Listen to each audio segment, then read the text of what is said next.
রাধে রাধে বন্ধুরা, good morning. তো দেখো, সকালে বাসি কাজকর্ম সেরে কিন্তু আমি চলে এসেছি পুজো ঘরে। এদিকে পুজোটাও করে নিলাম।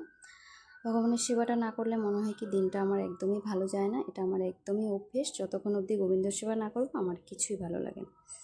তো এই যে দেখো, চলে আসলাম রান্নাঘরে। এর মধ্যে কিন্তু ওকে আমি আলু সেদ্ধ ভাত করে দিয়েছি, ও খেয়ে চলে গেছে ঘি দিয়ে, আমার হাজব্যান্ড। তো দেখো, সকালে একটু ছোলা বাদাম ভিজে রাখি, সেগুলো খাই। আর এই যে দেখো, জল আর হলো এই বিস্কুটগুলো দিয়ে চা খাবো। এই বিস্কুটগুলো খুবই টেস্টি বন্ধুরা।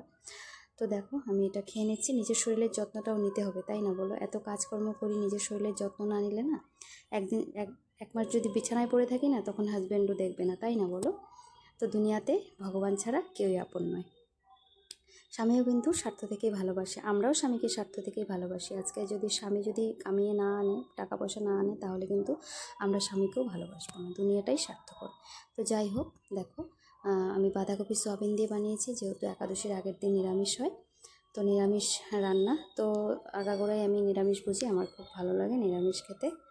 তো এইদিকে দেখো, রুটি আটার গোল্লা ছিল, তো সকালে বানিয়েছিলাম, তো সেগুলো বাদ যাবে, তো আমি ভাতের সাথে খেয়ে নেব। তো দেখো, আমি ভাতটা এখন খাবো। আমার রান্নাবান্না হয়ে গেছে, পটল ভাজি, ডাল আর সয়াবিনের তরকারি, ভাত করেছি। তো যে আমার খাওয়া, এখন ছেলেও খেয়ে নিয়েছে, এখন আমি খাবো। তো টাটা, আমি খেয়ে নিই।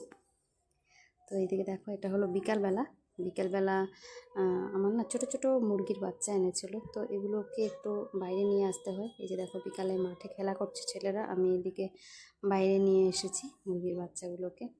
তো দেখো না, কত সুন্দর, ওরা সারাদিনেই ভিতরে থাকে। তো বিকালবেলা একটু বাইরে নিয়ে আসি। তো এটা হলো একাদশীর দিন, আমার পরের দিনের ভিডিও। তো আজকে হলো একাদশী। তো দেখো, একাদশীর পুজো করতে আমি চলে আসলাম, যেহেতু অম্বুবাচী লেগে যাবে। তো সব কিছু রেডি করে নিলাম বন্ধুরা। তো আমার বড় গোপাল সখাকে একাদশীর দিনে আমি স্নান করাই। প্রত্যেক দিন পারি না, একাদশীর দিনই আমি আমার বড় সখাকে আমি স্নান করাই।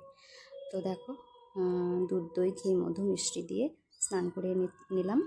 তো এদিকে দেখো, আমার পূজাও কমপ্লিট হয়ে গেল। এই যে তুলসী তলা, আমার তুলসী গাছটা দেখলে না আমার মনটা একদম শান্তি শান্তি হয়ে যায়, কি বলবো, মানে পরম শান্তি পাই আমি।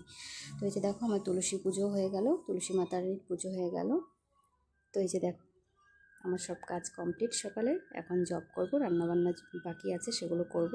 আর সবাইকে যোগিনী একাদশী শুভেচ্ছা রইল। সবাই একাদশী করো, আর একাদশী করার জন্য আমার সকল বন্ধুদেরকে উৎসাহিত করো। তো সবাইকে রাধে রাধে, হরে কৃষ্ণ। দেখা হচ্ছে নেক্সট ব্লগে।